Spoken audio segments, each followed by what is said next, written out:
श्री गणेशाय नमः। ओम गम गणपते नमः। कुर्म पुराण अध्याय 11वां। हिमवान बोले, मेरा जन्म लेना आज सफल हो गया। आज मेरा तप सफल हो गया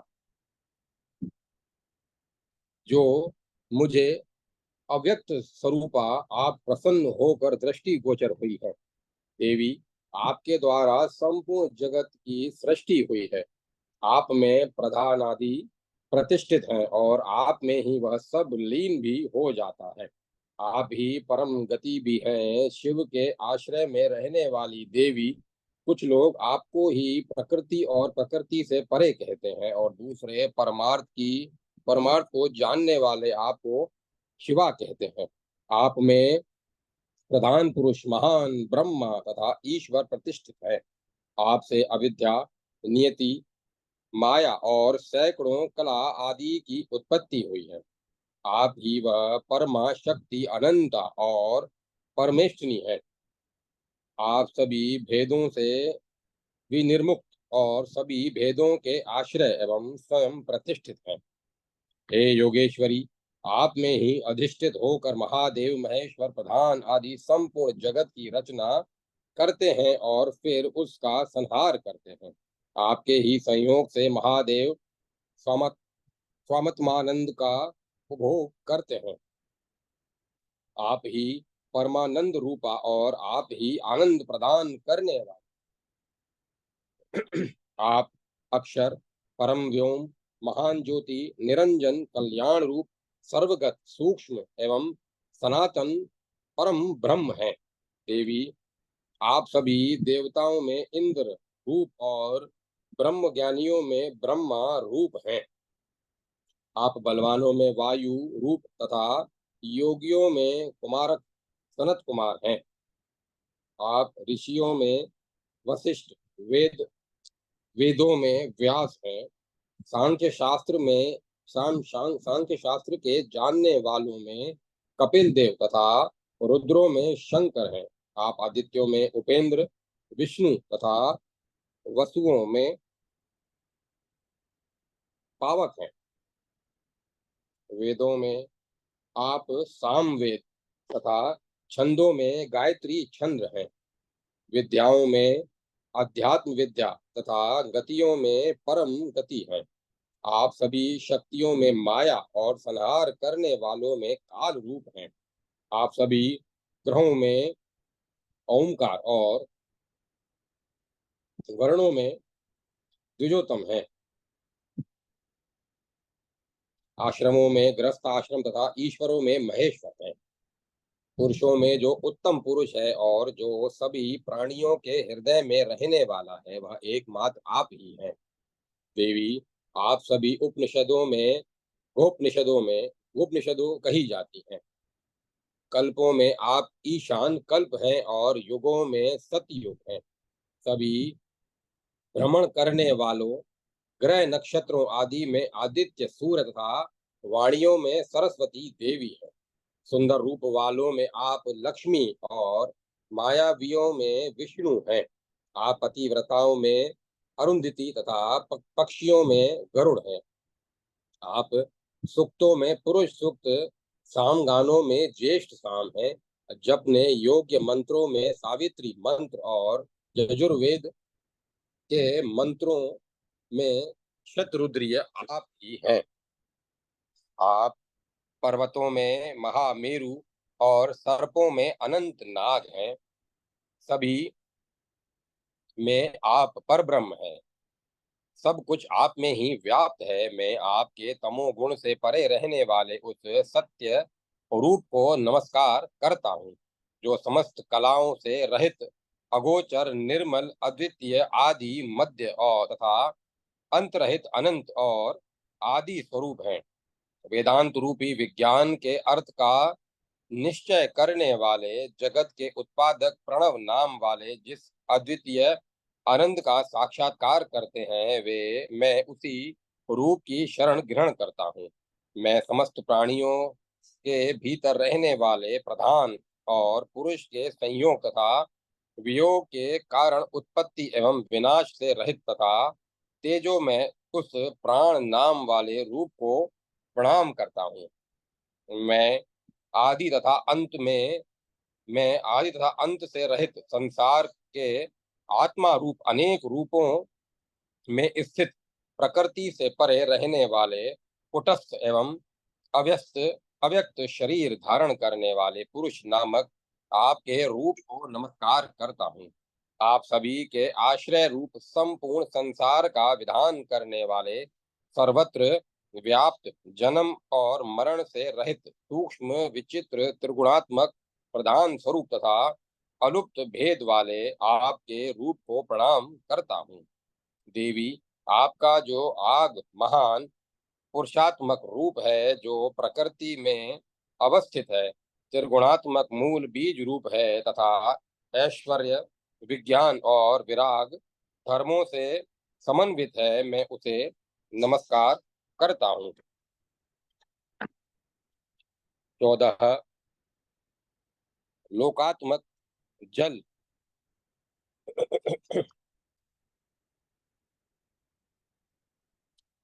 14 लोकात्मक जल में अवस्थित विचित्र भेद वाले परम पुरुषों को ही अपना स्वामी स्वीकार करने वाले अनंत प्राणियों के निवास स्थान उस जगदंड ब्रह्मांड संज्ञक आपके रूप को मैं नमस्कार करता हूँ। मैं समग्र वेद रूप अद्वितीय आदि अपने तेज से संपूर्ण संसार को व्याप्त करने वाले तीनों कालों के कारण तथा सूर्य मंडल में प्रतिष्ठित परमेष्टि नाम वाले रूप को नमस्कार करता हूँ, जो हजारों सिर वाले हैं, अनंत शक्ति संपन्न हैं, हजारों हाथ वाले हैं तथा जल में जल के मध्य में शयन करने वाले हैं। मैं उन नारायण नाम से प्रसिद्ध पुराण पुरुष के रूप को प्रणाम करता हूँ। देवी, आपका जो रूप भयंकर दाढ़ वाला, देवताओं द्वारा सब प्रकार से वंदनीय, प्रलय कालीन अग्नि के समान रूप वाला और संपूर्ण प्राणियों के विनाश के लिए कारण रूप है, मैं उस काल नाम वाले रूप को नमस्कार करता हूँ। देवी, मैं आपके शेष नाम वाले उस रूप को प्रणाम करता हूँ, जो हजारों फणों से सुशोभित है, प्रधान प्रधान नागराजों से पूजित है, जनार्दन नाम से शरीर धारण किए हुए हैं तथा प्रगाढ़ निद्रा में ही जिसका ऐश्वर्य अव्याहत अबाधित है, जिसके नेत्र विषम हैं, जो तीन नेत्रों से युक्त है, जो ब्रह्मा के अमृत रूपी आनंद रस को जानने वाला है, अद्वितीय है, प्रलय काल में स्थित रहने वाला है और जो धूलोक में नृत्य करता रहता है। देवी, मैं आपके उस रुद्र नाम वाले रूप को प्रणाम करता हूँ। देवी, मैं शोक से सर्वथा शून्य निर्मल पवित्र देवताओं तथा असुरों से पूजित चरण कमल वाले आपके अत्यंत कोमल विशाल एवं उज्जवल इस रूप को नमस्कार करता हूँ। बार बार नमस्कार करता हूँ। महादेवी, महादेवी, आपको नमस्कार है। परमेश्वरी, आपको नमस्कार है। भगवती ईशानी को नमस्कार है। कल्याण रूपिणी, आपको बार बार नमस्कार है। मैं आपसे व्याप्त हूँ, आप मेरे आधार हैं और आप ही मेरी गति हैं। परमेश्वरी, मैं आपकी ही शरण ग्रहण करता हूँ, आप मुझ पर प्रसन्न हो। मेरे समान संसार में देवता या दानव कोई भी नहीं है, क्योंकि मेरे तप के कारण आप जगन माता ही मेरी पुत्री के रूप में उत्पन्न हुई है। देवी, ये पितरों की कन्या मैना संपूर्ण संसार की माता स्वरूप आपकी माता है। अहो, पुण्य के गौरव का क्या कहना। अमरेशानी, आप मैना के साथ मेरी सर्वदा रक्षा करें। मैं आपके चरण कमलों में नमस्कार करता हूँ और आप कल्याणकारिणी की शरण में हूँ। अहो, महादेवी के मेरे घर आ जाने से मेरा बहुत बड़ा सौभाग्य हुआ। महादेवी शंकरी, आप मुझे आज्ञा दें कि मैं क्या करूं। ऐसा वचन कहकर वह गिरिराज हिमालय गिरजा को देखते हुए एवं हाथ जोड़ते हुए उनके पास खड़े हो गए। जगत की अरणी मूल कारण रूप उस देवी ने उनका हिमवान का वचन सुनकर अपने पति पशुपति शंकर का स्मरण कर मधुर मधुर मुस्कुराते हुए पिता हिमवान से कहा। देवी बोली, गिरिश्रेष्ठ, ब्रह्मवादियों द्वारा सेवित केवल ईश्वर को ज्ञात इस परम गृह उपदेश को सुनो। मेरे जिस सर्वशक्ति संपन्न अनंत परम प्रेरक अद्भुत एवं ऐश्वर्य संपन्न रूप को तुमने देखा है, शांत एवं एकाग्र मन होकर दंभ और अहंकार का सर्वदा परित्याग कर अत्यंत निष्ठा रखकर तत्परायण हो उसी रूप की शरण ग्रहण करो। तात अनन्य भक्ति पूर्वक मेरे श्रेष्ठ भाव का आश्रय ग्रहण कर सभी यज्ञ तप दान आदि साधनों के द्वारा सदा उसी रूप की अर्चना करो। मेरे उपदेश को मानकर मन से उसी रूप को देखो, उसी का ध्यान करो और उसी का जप करो। अनग, मैं तुम्हारी संसार भवबंधन को विनिष्ट कर दूंगी। मैं तुम्हारे संसार भवबंधन को विनिष्ट कर दूंगी। ऐश्वर्य योग में स्थित अपने भक्तों का मैं इस संसार सागर से शीघ्र ही उद्धार कर देती हूँ। गिरिश्रेष्ठ, मैं ध्यान कर्म योग भक्ति तथा ज्ञान के द्वारा ही तुम्हारे लिए प्राप्य हूँ। दूसरे करोड़ों कर्मों के द्वारा मुझे प्राप्त नहीं किया जा सकता। श्रुति तथा स्मृति शास्त्रों में जो सम्यक वर्णाश्रम कर्म धर्म बतलाया गया है, मुक्ति प्राप्ति के लिए अध्यात्म ज्ञान युक्त उस कर्म का निरंतर आचरण करो। धर्म से भक्ति उत्पन्न होती है और भक्ति से परम तत्व प्राप्त होता है। श्रुति एवं स्मृति द्वारा प्रतिपादित यज्ञादि कर्म को धर्म कहा गया है। धर्म किसी अन्य से उत्पन्न नहीं होता। ये वेद से ही धर्म निर्गत है। इसीलिए धर्मार्थी एवं मुमुक्षु को चाहिए कि मेरे स्वरूप भूत वेद का आश्रय ग्रहण करे। मेरी ही यह वेद नाम वाली पुरातन पराशक्ति ऋक् यजुष तथा साम वेद के रूप में सृष्टि के आदि में प्रवर्तित होती है। उन्हीं वेदों की रक्षा के लिए भगवान ब्रह्मा ने ब्रह्मणादि को उत्पन्न कर अपने अपने कर्मों में लगाया। ब्रह्मादि द्वारा बनाए गए उस वेद विहित वर्णाश्रम धर्म का जो पालन नहीं करते, उनके लिए ब्रह्मा ने नीचे के लोकों में स्थित तामिस्त्र आदि नरकों को बनाया है। धर्म का विधान करने वाले अथवा धर्म को बतलाने वाले वेद को छोड़कर और अन्य कोई कोई शास्त्र नहीं है जो वेदाभ्यास के अतिरिक्त अन्यत्र मन लगाते हैं। द्विजातियों के द्वारा वे संभाषण करने योग्य नहीं है। इस संसार में श्रुति एवं स्मृति के विरुद्ध जो विविध शास्त्र देखे जाते हैं, निश्चय ही उनमें निष्ठा विश्वास रखना तमोगुणी निष्ठा है, जो कुत्सित शास्त्रों के प्रभाव को बतलाकर मनुष्यों को मोहित करते हैं। इस संसार में उन लोगों को मोहित करने के लिए मैंने ऐसे शास्त्रों को बनाया है। वेद के अर्थ को जानने वाले श्रेष्ठ विद्वानों के द्वारा जिस कर्म को वेद सम्मत कहा गया है, वही कर्म करणीय है, और जो मनुष्य प्रयत्न पूर्वक उस कर्म को करते हैं वे मुझे प्रिय हैं। प्राचीन काल में विराट पुरुष स्वयंभू मनु ने सभी वर्णों पर अनुग्रह करने के लिए मेरी ही आज्ञा से भृगु आदि मुनियों से धर्म मनुस्मृति कहा था। उनके मुख से श्रेष्ठ धर्म का श्रवण कर अन्य मुनियों ने भी धर्म की प्रतिष्ठा के लिए अन्य धर्म शास्त्रों स्मृतियों की रचना की। प्रलय काल में उनके धर्म शास्त्रों के अनहित अंतरहित अंतर्हित हो जाने पर प्रत्येक युग में वे महर्षिगण ब्रह्मा के कहने पर पुनः उन शास्त्रों की रचना करते हैं। राजन, ब्रह्मा के आदेश से व्यास जी ने 18 महापुराणों को कहा है। उन पुराणों में धर्म प्रतिष्ठित है। अन्य उपपुराण उन व्यास जी के शिष्यों द्वारा कहे गए हैं। यहाँ प्रत्येक युग में इन सभी शास्त्रों का कर्ता ही धर्म शास्त्र का ज्ञाता होता है।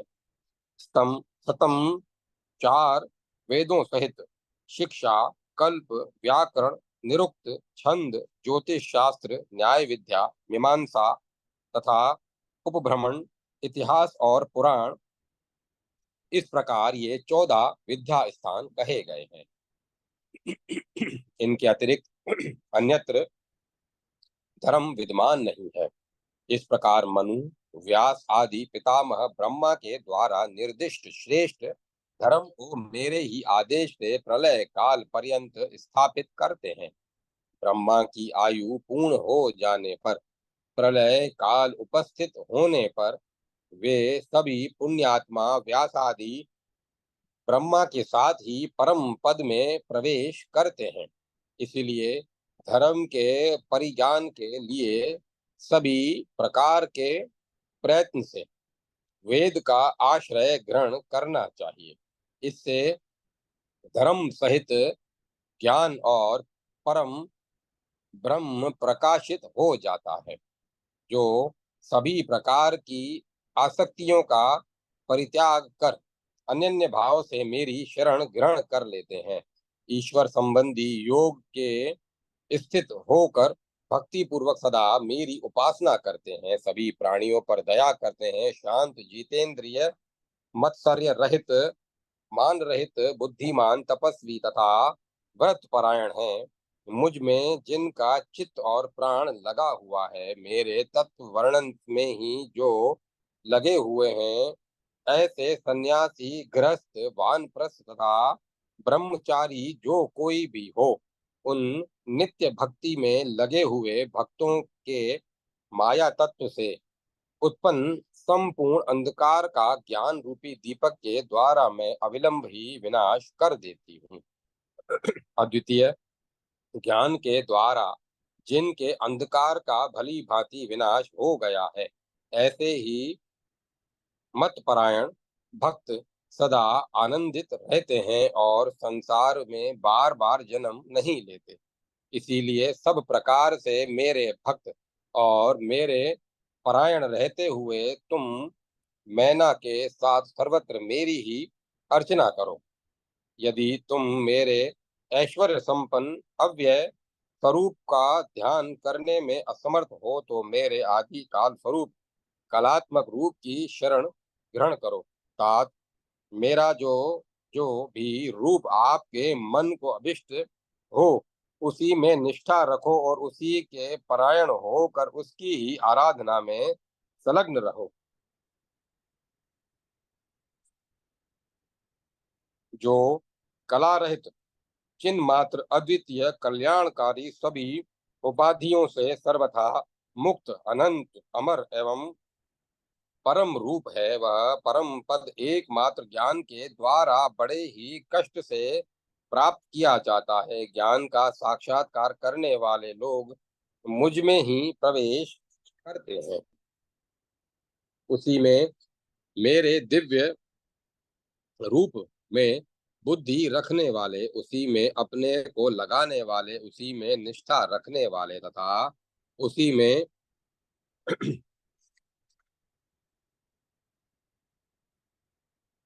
तथा उसी में परायण और ज्ञान के द्वारा जिनके समस्त पाप विनिष्ट हो गए हैं, वे सभी आवागमन के चक्र में नहीं पड़ते, अर्थात मोक्ष को प्राप्त करते हैं। राजेंद्र, मेरी शरण ग्रहण किए बिना परम निवारण, निर्वाण, निर्मल पद प्राप्त नहीं होता। इसीलिए मेरी शरण ग्रहण करो। महाराज, द्वैत या अद्वैत अथवा दोनों ही रूपों से मेरी उपासना कर तुम्हें उस पद की प्राप्ति हो जाएगी। हे राजेंद्र, बिना मेरा आश्रय लिए स्वभाव से ही निर्मल उस शिव तत्व को जाना नहीं जा सकता। अतः मेरी शरण ग्रहण करो। इसीलिए तुम नित्य अक्षर स्वरूप एवं रूप रहित ईश्वर तत्व की प्रयत्न पूर्वक आराधना करो। इससे तुम बंधन से मुक्त हो जाओगे। मन वाणी तथा कर्म से बड़े ही भाव से सर्वत्र शिव की आराधना करो। इससे तुम उस पद को प्राप्त करोगे जो माया से रहित प्राणी उस अनादि अनंत अजन्मा कल्याणकारी परम परमेश्वर सभी प्राणियों के अंतर में निवास करने वाले सभी के आधार निरंजन नित्य आनंद स्वरूप निराभास निर्गुण अंधकार से परे अद्वैत अचल कला रहित निष्प्रपंच स्वयं वेद अज्ञेय तथा परमाकाश में स्थित परम ब्रह्म संज्ञक तत्व को नहीं जान पाते। मेरी माया द्वारा नित्य सूक्ष्म तमोगुण से घिरे हुए प्राणी इस घोर संसार सागर में बार बार जन्म लेते हैं। राजन, जन्म रूपी बंधन की निवृत्ति के लिए अनन्य भक्ति एवं सम्यक ज्ञान के द्वारा उस ब्रह्मा का अन्वेषण करना चाहिए। राजन, जो अहंकार मात्सर्य काम क्रोध संग्रह की प्रवृत्ति तथा अधर्माचरण में रुचि का सर्वथा परित्याग कर अनासक्त भाव में स्थित रहते हैं और सभी प्राणियों में अपने को और एवं सभी प्राणियों को अपनी अंतरात्मा में स्थित देखते हैं, वे आत्मा द्वारा अंतरात्मा का साक्षात्कार कर ब्रह्म को प्राप्त करने के योग्य बन जाते हैं। सभी प्राणियों को अभय प्रदान करने वाले तथा प्रसन्न मन वाले ब्रह्म में एक ही भाव से स्थित अनन्यगामिनी परम ईश्वर भक्ति को प्राप्त कर लेते हैं। वे उस ऐश्वर्य युक्त निष्कल ब्रह्म तत्व का साक्षात्कार करते हैं और समस्त संसार से अनासक्त होते हुए एकमात्र ब्रह्म में ही प्रतिष्ठित हो जाते हैं। ये अद्वितीय अपनी आत्मा के आश्रय महेश्वर परम शिव ही अनंत तथा अव्यय पर ब्रह्म की प्रतिष्ठा रूप है। ये अद्वितीय अपनी आत्मा के आश्रय महेश्वर परम शिव ही अनंत तथा अव्यय पर ब्रह्म की प्रतिष्ठा रूप है।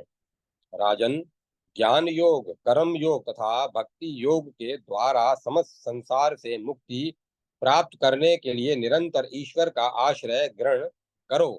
पर्वतराज हिमालय मैंने यह गुरु उपदेश तुम्हें प्रदान किया है। इस संपूर्ण उपदेश पर विचार कर तुम जैसा चाहो वैसा करो। महादेव शंकर की निंदा करने वाले अपने पिता दक्ष की आलोचना कर देवताओं के द्वारा प्रार्थना करने पर मैं परमेश्वर से प्रादुर्भूत हुई हूँ। तुम्हारी आराधना के कारण धर्म की स्थापना करने के लिए तुम्हें ही पिता के रूप में आश्रय बनाकर मैं मैना की देह से उत्पन्न हुई हूँ।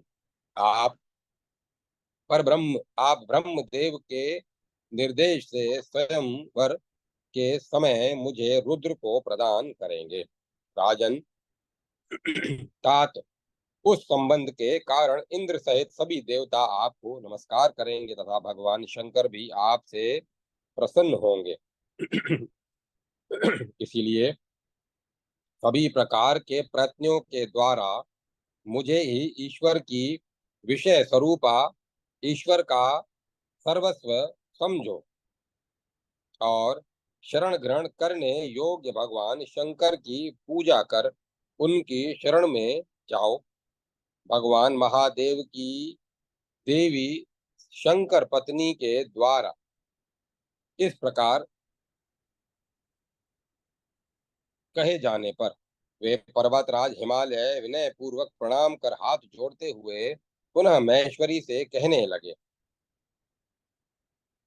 महेशानी, आप मुझे परम महेश्वर योग को विस्तार से बतलाइए और ज्ञान तथा साधनों सहित आत्म योग को भी विस्तार पूर्वक बतलाइए।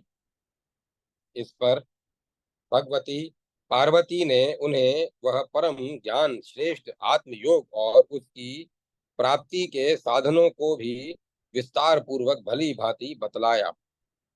जगजननी के मुख कमल से परम ज्ञान सुनकर वे लोक पूजित पर्वतराज हिमालय पुनः योग में आसक्त हो गए। कालांतर में हिमालय ने ब्रह्मा जी के आदेश से देवताओं की सन्निधि में अपने सौभाग्य की अभिवृद्धि समझते हुए साध्वी पार्वती को महेश्वर के लिए प्रदान किया। जो व्यक्ति भगवान शिव के सानिध्य में उनके भाव से भावित होकर पवित्रता पूर्वक देवी के महात्म्य का वर्णन करने वाले इस अध्याय का पाठ करता है, वह सभी पापों से मुक्त हो जाता है और दिव्य योग से समन्वित होकर ब्रह्म लोक को पा पार कर देवी के स्थान को प्राप्त करता है। जो एकाग्र मन से ब्राह्मणों के समीप में देवी के इस सहस्त्र नाम स्तोत्र का पाठ करता है, वह सभी पापों से विमुक्त हो जाता है। देवी का जो 108 नाम वाला स्तोत्र बतलाया गया है, उसे जानकर सूर्य मंडल में स्थित परमेश्वरी की भावना करते हुए गंध पुष्प आदि के द्वारा भक्ति योग पूर्वक उनकी अर्चना द्विज को करनी चाहिए और देवी के परम महेश्वर श्रेष्ठ भाव को अनन्य मन से मरण पर्यंत स्मरण करते हुए उस इस उपदिष्ट 1008 नामों का नित्य जप करना चाहिए। ऐसा करने से द्विज अंत समय में देवी की स्मृति प्राप्त कर परब्रह्म को प्राप्त करता है, अथवा वह विप्र ब्राह्मणों के पवित्र कुल में उत्पन्न होता है और पूर्व जन्म के संस्कारों के प्रभाव से वह ब्रह्म विद्या को प्राप्त करता है। परमेश्वर संबंधी उस परम दिव्य योग को प्राप्त कर वह शांत तथा सर्वत्र व्याप्त होते हुए शिव सायुज्य को प्राप्त करता है। जो व्यक्ति प्रातः मध्याह्न तथा सायं तीनों समय देवी के प्रत्येक नाम से हवन करता है, वह पूतना आदि द्वारा उत्पन्न अरिष्ट दोषों तथा ग्रहों के दोषों से मुक्त हो जाता है। अथवा लक्ष्मी प्राप्ति की इच्छा करने वाला द्विज विधि पूर्वक देवी की पूजा कर और उनके पार्श्व भाग समीप में 3 नेत्र वाले भगवान शंकर की पूजा करता है तथा 1 वर्ष तक आलस्य रहित होकर प्रतिदिन निरंतर देवी के सहस्त्र नाम का जप करता है, वह महादेव भगवान शंकर की कृपा से महालक्ष्मी को प्राप्त करता है। इसीलिए द्विजातियों को सभी प्रकार के प्रयत्नों के द्वारा सभी पापों से छुटकारा प्राप्त करने के लिए देवी के सहस्त्र नाम का जप करना चाहिए। विप्रों, मैंने प्रसंगवश देवी का उत्तम महात्म्य आप लोगों से कहा। अब इसके बाद आप लोग भृगु आदि महर्षियों की प्रजा सृष्टि को सुने। इस प्रकार 6000 श्लोकों वाली श्री कुर्म कुर्म पुराण संहिता के पूर्व भाग में 11वां अध्याय समाप्त हुआ। जय माता सरस्वती। जय मां सरस्वती। 12वां अध्याय। महर्षि भृगु, मरीचि, पुलस्त्य तथा अत्रि आदि द्वारा दक्ष कन्याओं से उत्पन्न संतान परंपरा का वर्णन, 49 अग्नियों, पितरों तथा गंगा के प्रादुर्भाव का वर्णन।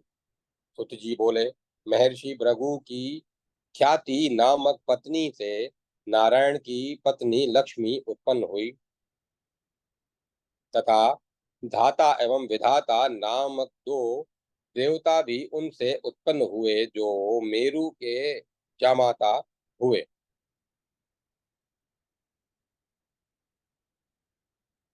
महात्मा मेरु की आयति तथा नियति नाम की दो कन्याएं थी। वे क्रमशः धाता तथा विधाता की पत्नियां थी। उनसे दो पुत्र उत्पन्न हुए, प्राण और मृकंडू। मृकंडू से मार्कंडे हुए तथा प्राण के कांतिमान वेदशिरा नाम के पुत्र हुए।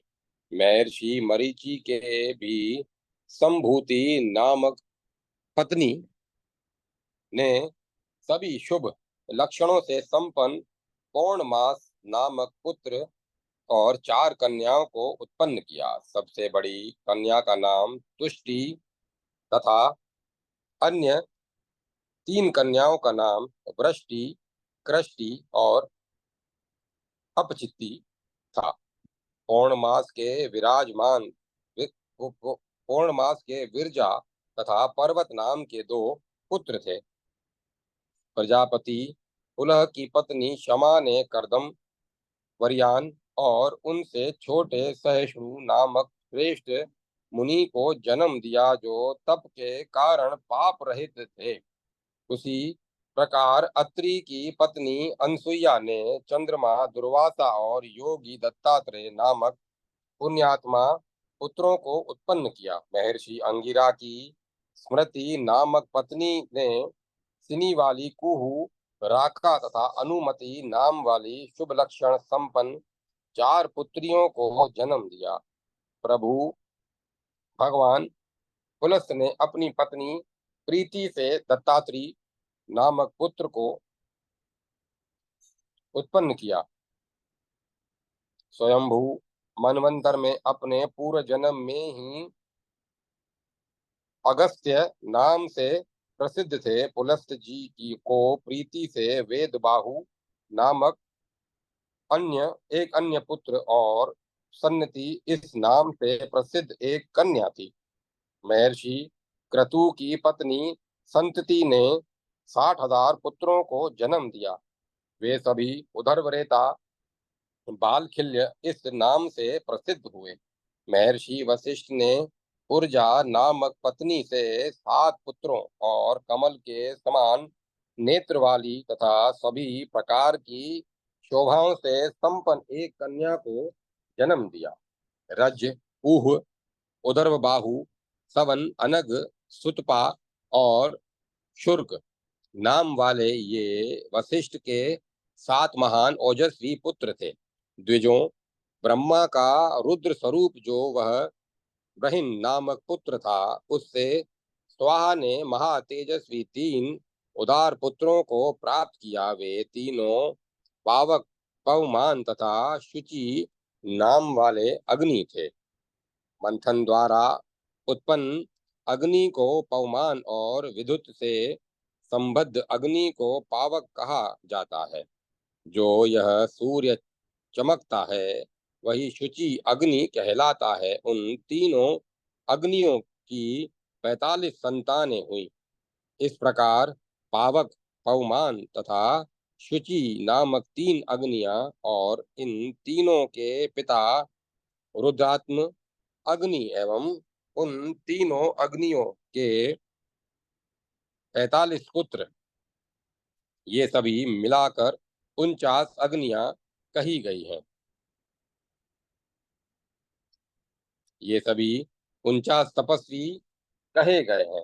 सभी यज्ञ भाग के अधिकारी हैं, रुद्रात्मक कहलाते हैं और सभी मस्तक पर त्रिपुंड के चिन्ह से अंकित रहते हैं। ब्रह्मा के अग्निवात तथा बृहस्पति नामक 2 पुत्र कहे गए हैं जो पितृ हैं। उनमें अजवा यज्ञ न करने वाले तथा यजवा यज्ञ करने वाले के रूप में 2 प्रकार की व्यवस्था है। मुनि श्रेष्ठों स्वधा ने उनके द्वारा मैना और वैतरणी नामक दो पुत्रियों को प्राप्त किया। वे दोनों ही ब्रह्मवादिनी और योगिनी थी। मैना ने मेनाक और उसके अनुज क्रोंच नामक पर्वत को जन्म दिया। हिमालय से समस्त लोकों को पवित्र करने में अद्वितीय गंगा उत्पन्न हुई। हिमालय ने अपनी योगाग्नि के बल से उन देवी महेश्वरी को पुत्री रूप से प्राप्त किया, जिन देवी के उत्तम महात्म्य को भली भांति पहले बता दिया गया है। मैंने प्रजापति दक्ष की कन्याओं की संतान परंपरा का आप लोगों से वर्णन किया। अब आप स्वयंभू मनु की सृष्टि का वर्णन करें। इस प्रकार 6000 श्लोकों वाली श्री कुरुम पुराण संहिता के पूर्व विभाग में 12वां अध्याय समाप्त। जय माता सरस्वती। जय मां सरस्वती। 13वां अध्याय स्वयंभू मनु के वंश का वर्णन। चाक्षुष मनु की उत्पत्ति। महाराज पृथु का आख्यान। पृथु का वंश वर्णन। पृथु के पौत्र सुशील का रोचक आख्यान। सुशील को हिमालय के धर्मपद नामक वन में महापाशुपत श्वेताश्वतर मुनि के दर्शन तथा उनसे पाशुपत व्रत का ग्रहण, दक्ष के पूर्व जन्म का वृतांत तथा पुनः दक्ष प्रजापति के रूप में आविर्भाव की कथा, दक्ष द्वारा शंकर का अपमान, सती द्वारा देह त्याग तथा शंकर का दक्ष को शाप। सुत जी बोले, स्वयंभू मनु की पत्नी शत्रुपा ने प्रियव्रत और तथा उत्तानपाद नाम वाले दो पुत्रों को जन्म दिया, जो धर्म को जानने वाले तथा महान पराक्रमी थे। कालांतर में उत्तानपाद का ध्रुव नामक पुत्र हुआ। भगवान विष्णु के उस भक्त ने उत्तम स्थान प्राप्त किया। ध्रुव की शंभु नामक पत्नी ने शिलिष्ट तथा भव्य नामक पुत्रों को जन्म दिया। शिलिष्टि ध्रुव की शंभु नामक पत्नी ने शिलिष्टि तथा भव्य नामक दो पुत्रों को जन्म दिया। शिलिष्टि की सुछाया नामक पत्नी ने 5 पुण्यात्मा पुत्रों को उत्पन्न किया। महर्षि वशिष्ठ के कथनानुसार सुछाया नामक देवी ने अत्यंत कठोर तप करके शालग्राम में जनार्दन पुरुष विष्णु की आराधना कर रिपुंजय, विप्र, व्रकुल तथा वृषतेजस नाम वाले 5 पुत्रों को जन्म दिया, जो नारायण में अनन्य निष्ठा रखने वाले, शुद्ध तथा अपने धर्म का विशेष रूप से पालन करने वाले थे। रिपु की पत्नी बृहति ने सब प्रकार के तेजों से संपन्न चाक्षुष नामक पुत्र को जन्म दिया। उस चाक्षुष ने महात्मा विरण प्रजापति की पुष्करणी नाम वाली पुत्री से चाक्षुष मनु को जन्म दिया। अत्यंत तेजस्वी चाक्षुष मनु के वैराज प्रजापति की कन्या नड़बला से 10 पुत्र उत्पन्न हुए, जो उरु, पुरु, शतधुमन, तपस्वी, सत्यवाक, शुचि, अग्निष्टुत, अतिरात्र, सुधुम्न तथा अभिमन्युक नाम वाले थे।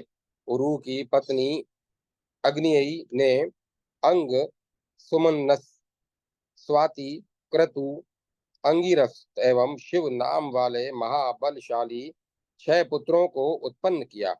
अंग से वैन हुआ और फिर वैन से वैन्य उत्पन्न हुआ। प्रजापालक महाबलवान ये ही वैन्य प्रथु नाम से विख्यात हुए। पूर्व काल में उन्होंने प्रजाओं के कल्याण की कामना से ब्रह्मा के आदेश से महा तेजस्वी देवराज इंद्र के साथ गौरूप पृथ्वी का दोहन किया था। प्राचीन काल में वैन के पुत्र पृथु के पितामह नामक यज्ञ करते हुए माया रूपधारी साक्षात विष्णु ही पौराणिक सुत के रूप में उत्पन्न हुए। वे सभी शास्त्रों के प्रवक्ता, धर्म को जानने वाले तथा वात्सल्य युग से संपन्न थे, वात्सल्य गुण से संपन्न थे। मुनि श्रेष्ठों, प्राचीन काल में आविर्भूत वही सनातन विष्णु मुझे जानो। इस मनवंतर में स्वयं कृष्ण देवपायन व्यास नामक पुराण पुरुष विष्णु के प्रीति पूर्वक मुझे पुराण सुनाया।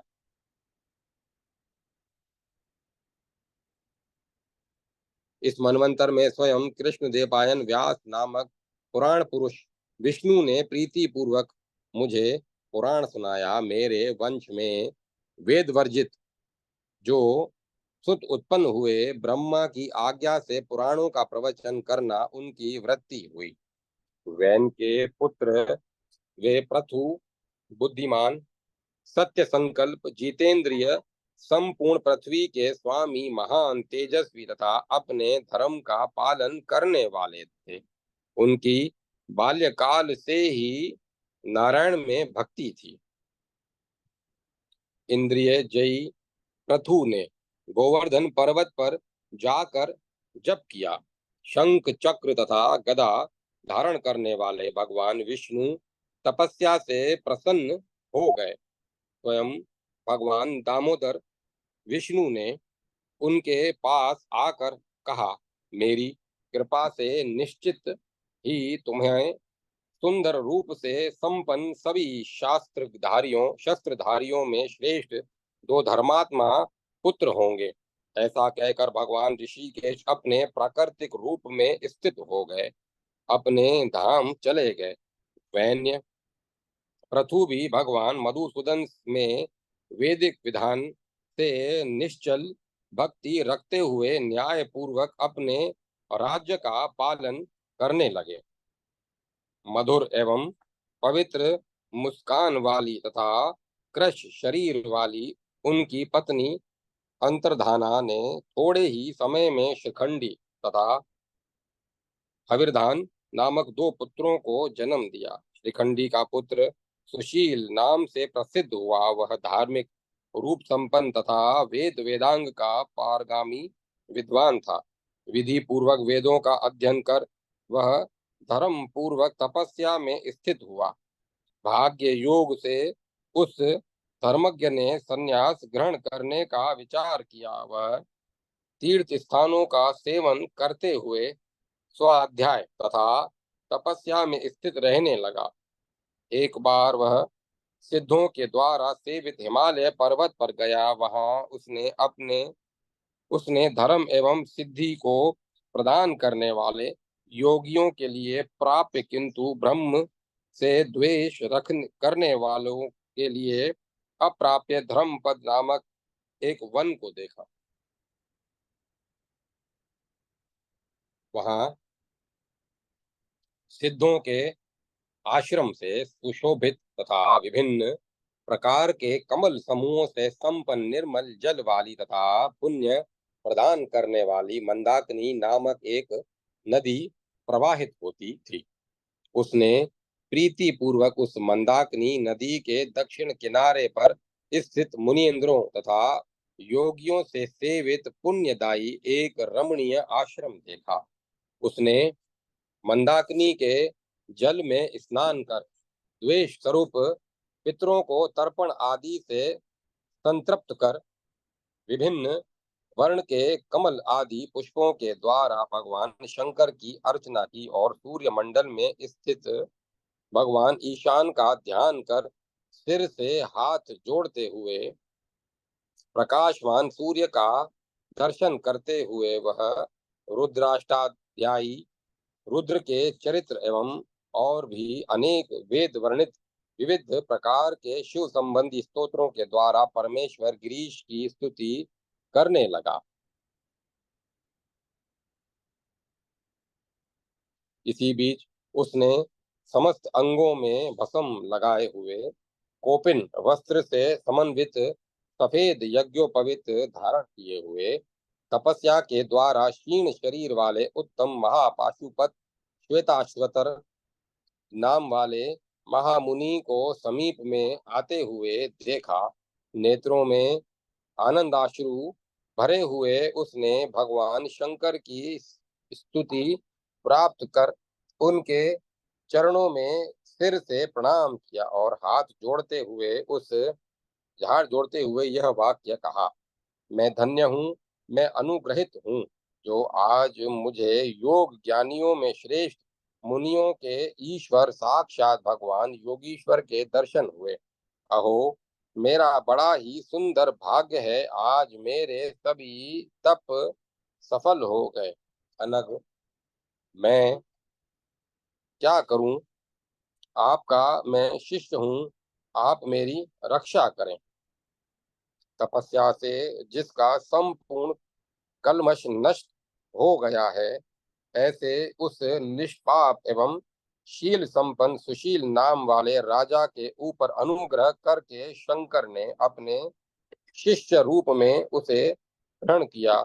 उस बुद्धिमान मुनि ने संन्यास संबंधी संपूर्ण विधि करवाकर उसे ईश्वर संबंधी ज्ञान तथा अपनी शाखा द्वारा विहित नियम और पशु रूपी जीव के पाश अर्थात माया रूपी बंधन से मुक्त करने वाला वह संपूर्ण वेद का सार प्रदान किया। साथ ही ब्रह्मा आदि के द्वारा सेवित अंत्याश्रम नाम वाले आश्रम को भी प्रदान किया।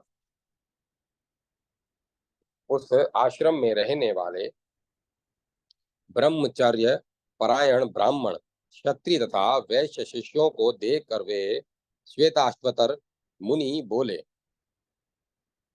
मेरे द्वारा प्रवर्तित शाखा का अध्ययन करते हुए योगी जन निष्कल महादेव शिव का ध्यान करते हुए यहाँ निवास करते हैं। भक्तों पर अनुकंपा करने के लिए भगवान महादेव उमा के साथ रमण करते हुए यहाँ विराजमान रहते हैं। प्राचीन काल में संसार के कल्याण की कामना से समस्त जगत को धारण करने वाले स्वयं नारायण महादेव की आराधना करते हुए यहाँ रहते थे। यहीं पर देवताओं के भी देवता भगवान शिव की आराधना कर देवता तथा दानवों ने महान सिद्धि प्राप्त की थी और यहीं पर प्राचीन काल में मरीचि आदि ऋषियों ने अपनी तपस्या के प्रभाव से महेश्वर का दर्शन कर सभी कालों में उपयोगी हितकर ज्ञान प्राप्त किया था। इसीलिए राजेंद्र, तुम भी तप एवं योग से समन्वित होकर नित्य ही मेरे साथ रहो, इससे तुम सिद्धि प्राप्त करोगे। ऐसा कहकर उन ब्राह्मण श्रेष्ठ श्वेताश्वतर मुनि ने पिनाक नामक धनुष धारण करने वाले शिव शंकर का ध्यान करके स्वार्थ सिद्धि के लिए सभी पापों का शमन करने वाले वेद सार स्वरूप मुक्ति प्रदान करने वाले तथा ऋषियों द्वारा प्रवर्तित अग्नि इत्यादि पुण्य जनक महामंत्र का उसे सुशील को विधि पूर्वक उपदेश दिया। उनके कथनानुसार सुशील नामक वह राजा भी बड़ी ही श्रद्धा से साक्षात पशुपत होकर वेदाभ्यास में निरत हो गया। अपने सभी अंगों में भस्म धारण कर कंद मूल एवं फलों का आहार करते हुए शांति इंद्रिय जयी एवं क्रोधजयी राजा ने संन्यास विधि का आश्रय लिया। अविर्धान ने आग्नेयी नामक अपनी पत्नी से धनुर्वेद में पारंगत प्राचीन बहिर्ष नामक श्रेष्ठ पुत्र को उत्पन्न किया। सभी शस्त्रधारियों में श्रेष्ठ भगवान प्राचीन बहिर ने समुद्र की पुत्री से 10 पुत्रों को उत्पन्न किया।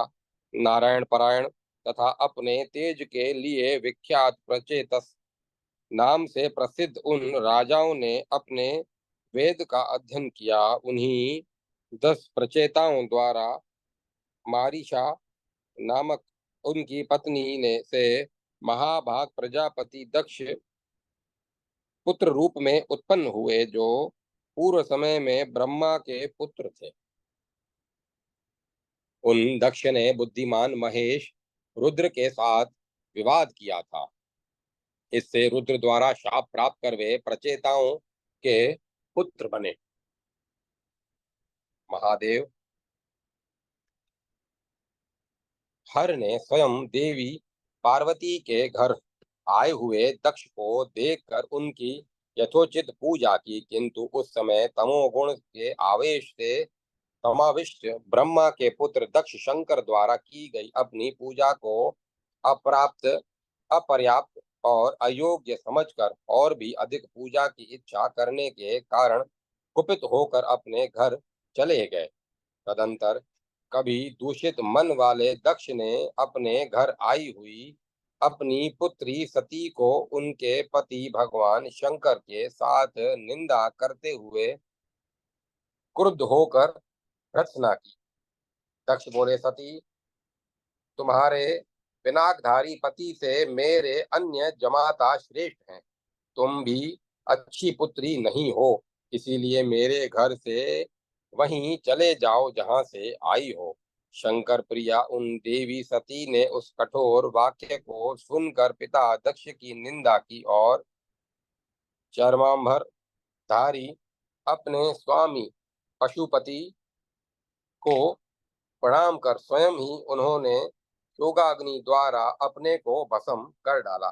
तदंतर वे ही हिमालय की तपस्या से प्रसन्न होकर उनकी पुत्री बनी। उस बात को जानकर शरणागतों का कष्ट हरने वाले भगवान रुद्र हर दक्ष के द्वारा भगवान रुद्र हर दक्ष के घर आए और क्रुद्ध होकर उन्हें शाप दिया।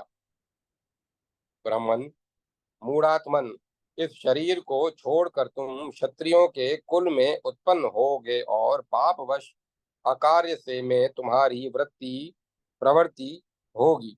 ऐसा कहकर महादेव कैलाश पर्वत पर चले गए और समय आने पर स्वयंभू दक्ष भी प्रचेताओं के पुत्र बने।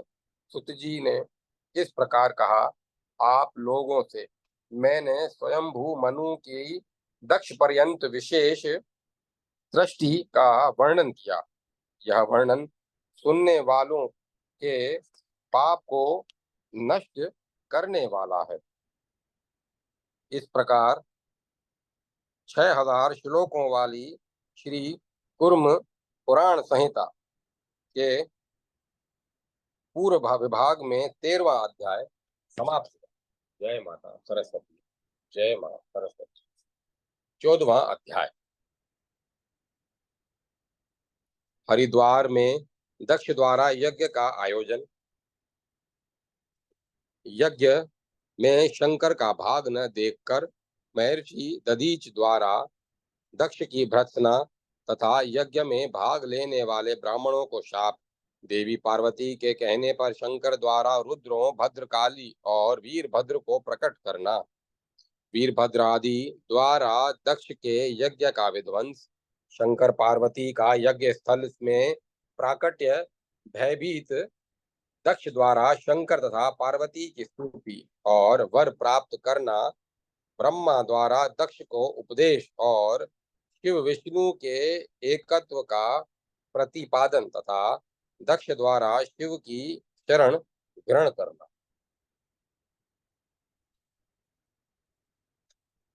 नेमिष्य ऋषि बोले, सुत जी, महाराज, वैवस्वत मनवंतर में हुई देवताओं, दानवों, गंधर्वों, नागों तथा राक्षसों की उत्पत्ति में को आप विस्तार से बतलाएं। महाबुद्धिमान सुत जी, इस समय हम यह सुनना चाहते हैं कि प्राचीन काल में प्रचेता के पुत्र राजा दक्ष ने भगवान शंकर से शाप प्राप्त कर क्या किया था। सुत जी ने कहा, पूर्व कल्प के प्रसंग में नारायण द्वारा कहे गए भूत, भविष्य तथा वर्तमान, इस प्रकार तीनों कालों से संबद्ध तथा पाप हरने वाले प्रजा सर्ग को विस्तार से बतलाता हूँ। प्राचीन काल की बात है। भगवान शंकर ने के शाप से ग्रस्त उन प्रचेता पुत्र दक्ष ने पूर्व वेर के कारण शंकर की निंदा कर गंगा द्वारा हरिद्वार में एक यज्ञ का अनुष्ठान प्रारंभ किया। श्रेष्ठ मुनियों, विष्णु के साथ सभी देवता उस यज्ञ में भाग ग्रहण करने के लिए बुलाए गए। सभी मुनियों के साथ वे वहां आए। शंकर को छोड़कर आए हुए समस्त देव समूहों को देखकर दधीच नामक विप्रषि ने प्राचेतस दक्ष से इस प्रकार कहा। दधीच बोले, ब्रह्मा आदि से लेकर पिशाच तक जिनकी आज्ञा का शीघ्र ही अनुपालन करते हैं, उन रुद्रदेव की पूजा इस समय क्यों नहीं की जा रही है। दक्ष ने कहा, सभी यज्ञों में भार्या सहित शंकर के भाग एवं मंत्रों की परिकल्पना नहीं हुई है, इसीलिए उनकी पूजा नहीं की जाती। इस प्रकार साक्षात सर्व ज्ञानमय महामुनि दधीच ने कोप पूर्वक हंसते हुए सभी देवताओं को सुनाते हुए दक्ष से कहा। दधीच बोले, जिनसे सभी की प्रवृत्ति होती है और जो इस विश्व के परमेश्वर हैं, वे शंकर निश्चय ही सभी यज्ञों द्वारा ज्ञान पूर्वक पूजित होते हैं। दक्ष ने कहा, संहार करने वाले, तमोगुणी, नग्न कपाल धारण करने वाले तथा विकृत वेश वाले रुद्र हर शंकर किसी भी प्रकार विश्वात्मा नहीं हो सकते। संसार की सृष्टि करने वाले स्वराट प्रभु नारायण ही ईश्वर हैं और सभी कर्मों में उन सत्वात्मक भगवान विष्णु की पूजा की जाती है। दधीच बोले, क्या तुम समस्त लोकों के एकमात्र संहार करता काल स्वरूप तथा हजारों किरणों वाले इन परमेश्वर भगवान सूर्य को हम नहीं देख रहे, भगवान सूर्य को नहीं देख रहे। धर्मात्मा ब्रह्मवादी विद्वान जिनकी स्तुति करते हैं, वही ये सूर्य तीव्र तेज से संपन्न कलात्मक साक्षी यहाँ शंकर के शरीर रूप में ही स्थित हैं। देवी अदिति के पुत्र ये भगवान सूर्य ही रुद्र, महादेव, कपर्दी, घृणी, हर, नीलग्रीव, विलोहित नाम वाले हैं। सामवेद का गान करने वाले तथा अधर्वयु एवं होताओं के द्वारा हजारों किरण वाले सूर्य की स्तुति की जाती है। विश्व को बनाने वाले त्रयमय ऋक, यजु तथा सामवेद स्वरूप रुद्र की मूर्ति को देखो। दक्ष ने कहा, यज्ञ के भाग ग्रहण करने वाले ये जो 12 अदिति पुत्र आदित्य कहे गए हैं,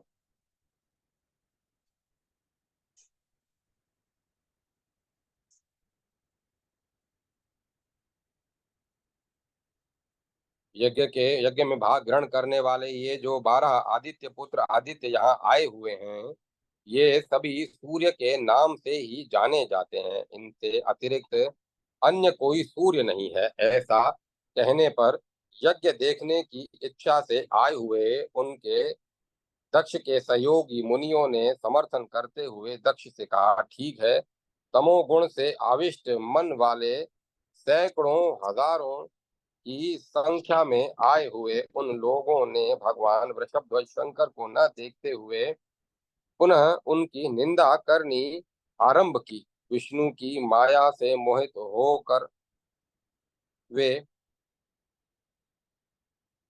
वैदिक मंत्रों की निंदा करते हुए सभी प्राणियों के एकमात्र स्वामी भगवान हर की पूजा न करके दक्ष के वचन का अनुमोदन करने लगे।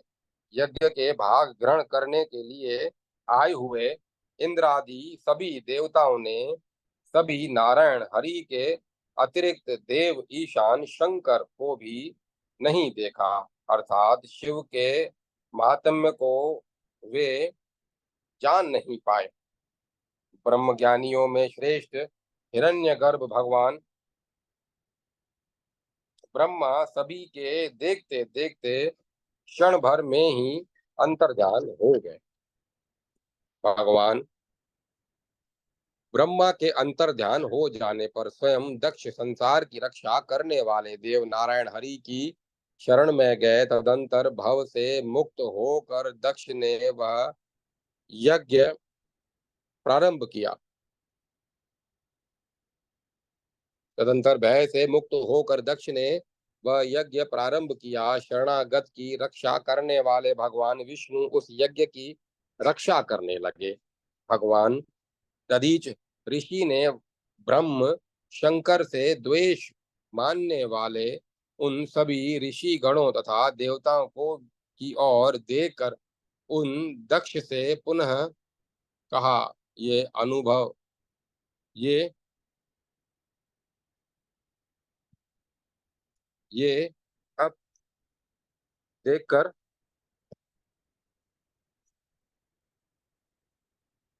भगवान दधि ऋषि जी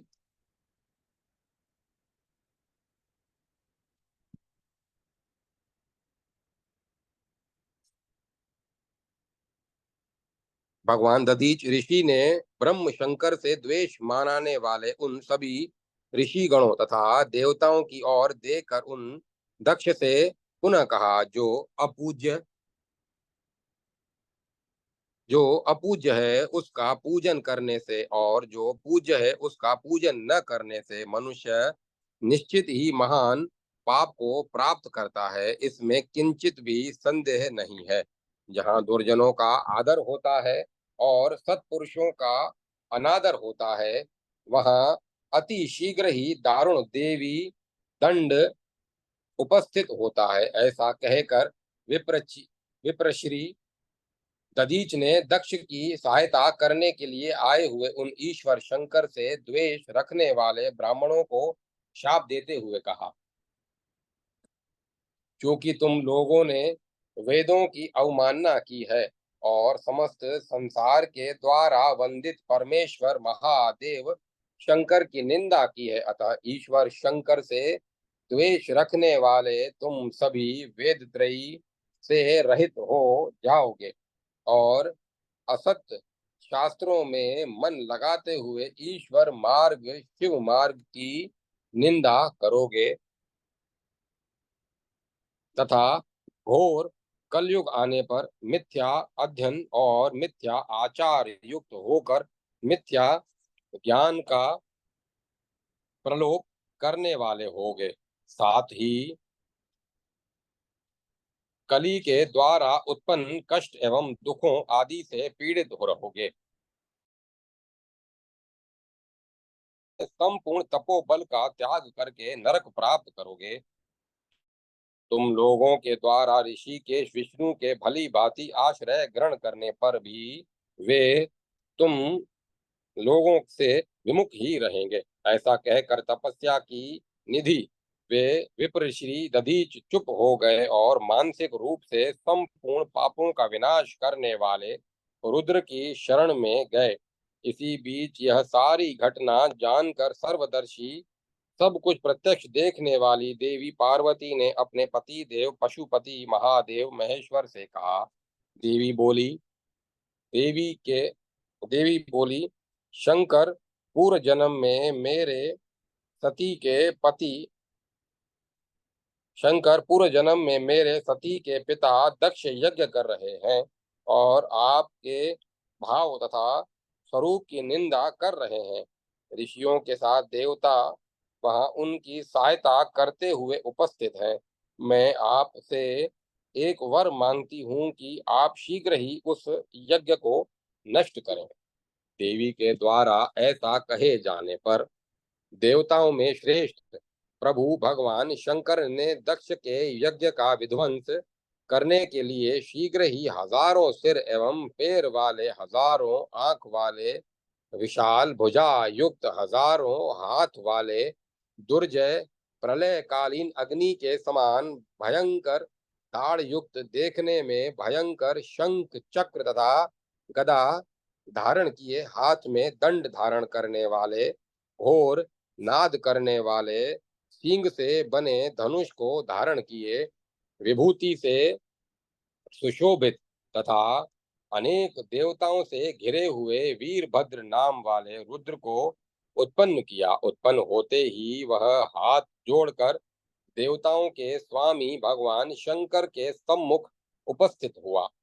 शंकर ने उससे कहा, गणेश्वर, दक्ष के यज्ञ का विध्वंस करो।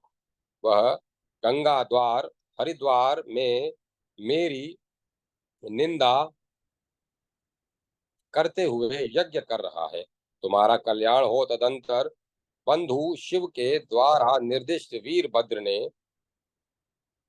सिंह के समान लीला करते हुए अकेले ही दक्ष के यज्ञ का विध्वंस कर दिया। उमा ने भी क्रोध करते हुए महेश्वरी भद्रकाली को उत्पन्न किया।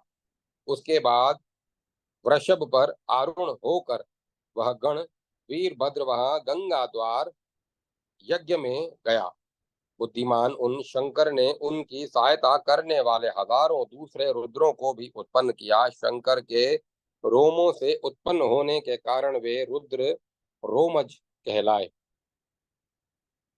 हाथों में त्रिशूल, शक्ति, गदा, टंक, पत्थर तोड़ने के हथियार, घन, हथौड़ा, छेनी आदि तथा पत्थर लिए हुए और कालाग्नि रुद्र के समान अत्यंत भीषण सभी अपनी अपनी भार्याओं के साथ वृषभ पर आसन वृषभ पर रूप आसन पर आरूढ़ होकर दसों दिशाओं को प्रतिध्वनित करते हुए गणों में सर्वश्रेष्ठ वीरभद्र को अपने समूह के बीच रखते हुए जहां दक्ष यज्ञ हो रहा था उस ओर चल पड़े।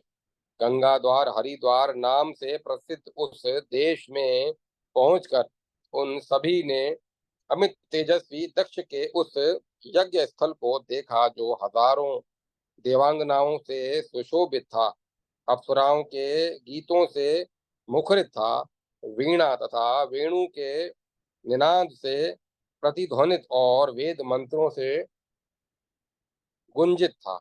देवताओं तथा ऋषियों के साथ बैठे हुए प्रजापति दक्ष को देखकर भद्रकाली तथा रुद्र रुद्रों सहित वीरभद्र ने हंसते हुए कहा, हमें सभी अमित तेजस्वी शंकर के अनुचर हम सभी अमित तेजस्वी शंकर के अनुचर हैं। यज्ञ में भाग प्राप्त करने की इच्छा से यहाँ आए हैं। आप हमें अभिषिक्त यज्ञ भाग प्रदान करें, अथवा श्रेष्ठ मुनियों और देवताओं, आप हमें यह बतलाएं कि किसने आपको ऐसी आज्ञा दी है कि मुझे यज्ञ भाग न दें, और आप लोगों का ही सब भाग है जो ऐसी आज्ञा देने वाला है उसे बतलाएं, फिर हम उसे देख लेंगे। गणों के स्वामी वीरभद्र के ऐसा कहे जाने पर प्रजापति दक्ष सहित देवताओं ने प्रभु वीरभद्र से कहा, आपको यज्ञ भाग देने संबंधी मंत्र नहीं है। यह सुनकर वेद मंत्रों ने मूर्तिमान स्वरूप धारण कर देवताओं से कहा, आपका मन तमोगुण से आक्रांत हो गया है, इसीलिए आप यज्ञ के स्वामी महेश्वर की पूजा नहीं कर रहे हैं। सभी प्राणियों के एकमात्र स्वामी और सभी प्राणियों के शरीर रूप तथा समस्त अभ्युदय एवं सिद्धियों को प्रदान करने वाले हर शंकर सभी यज्ञों में पूजित होते हैं। ईशान अर्थात शंकर के बारे में ऐसा कहे जाने पर भी माया के कारण नष्ट चेतना वाले देवों ने जब उनकी बात को नहीं माना, तब मंत्र उन्हें छोड़कर अपने स्थान को चले गए। तदंतर भार्या और गणेश्वरों सहित उन वीरभद्र स्वरूप रुद्र ने ब्रह्म ऋषि दधीच को हाथों से स्पर्श करते हुए देवताओं से कहा, तुम लोगों ने अपने बल से गर्वित होकर मंत्रों को प्रमाण नहीं माना, इसीलिए इसे सहन न कर मैं आज बलपूर्वक सभी के गर्व को नष्ट करूंगा। ऐसा कहकर गणों में श्रेष्ठ वीरभद्र ने उस यज्ञशाला को जला डाला और गणेश्वरों ने अत्यंत क्रुद्ध होकर यज्ञशाला में यूपों स्तंभों को उखाड़कर फेंक दिया। भयानक सभी गणेश्वरों ने आहुति देने वालों सहित पाठ करने वालों एवं घोड़े को भी पकड़कर गंगा के प्रवाह में फेंक दिया। प्रदीप्त आत्मा वाले तथा दीनता रहित वीरभद्र ने भी इंद्र के उठे हुए 100 हाथों तथा अन्य देवताओं के उठे हुए हाथों को स्तंभित कर दिया। नाखूनों के अग्रभाग से खेल खेल में ही भग देवता के नेत्रों को उखाड़ डाला। मुक्के से मारकर कुशा देवता के दांत तोड़ डाला। कुशा के दांतों को तोड़ डाला। इसी प्रकार लीला करते हुए बलशाली गणेश्वर वीरभद्र ने हंसकर पैर के अंगूठे से चंद्रमा को धर्षित कर रोन दिया। अग्नि देवता के दोनों हाथों को काट कर लीला से ही उनकी जीभ उखाड़ दी। मुनीश्वरों, उन्होंने पैर से मुनियों के मस्तक पर भी प्रहार किया। साथ ही उस महाबली वीरभद्र ने सुदर्शन चक्र को स्तंभित कर गरुड़ पर बैठकर आते हुए विष्णु को भी तीक्ष्ण बाणों से विद्ध चोटिल कर दिया। महाबाहु गरुड़ ने वहां आकर गण वीरभद्र को देखकर अचानक उन्हें अपने पंखों से मारा और समुद्र के समान गर्जन किया। तदंतर उन वीरभद्र ने भी स्वयं हजारों गरुड़ों को उत्पन्न कर डाला, जो विंता पुत्र गरुड़ से भी अधिक बलशाली थे। वे सभी गरुड़ के रूप ऊपर टूट पड़े। उन वीरभद्र द्वारा उत्पन्न गरुड़ों को देखकर बुद्धिमान वे गरुड़ विष्णु को छोड़कर बड़े ही वेग से भाग उठे। यह एक आश्चर्य की बात थी। विंता के पुत्र गरुड़ के अंतर्ध्यान हो जाने पर कमल के समान भगवान ब्रह्मा ने वहां उपस्थित होकर वीरभद्र तथा केशव को युद्ध करने से रोका। परमेष्ठी ब्रह्मा की महत्ता को समझकर वीरभद्र ने उनकी स्तुति कर उन्हें प्रसन्न किया। उस समय पार्वती सहित साक्षात भगवान शंकर भी वहां आए।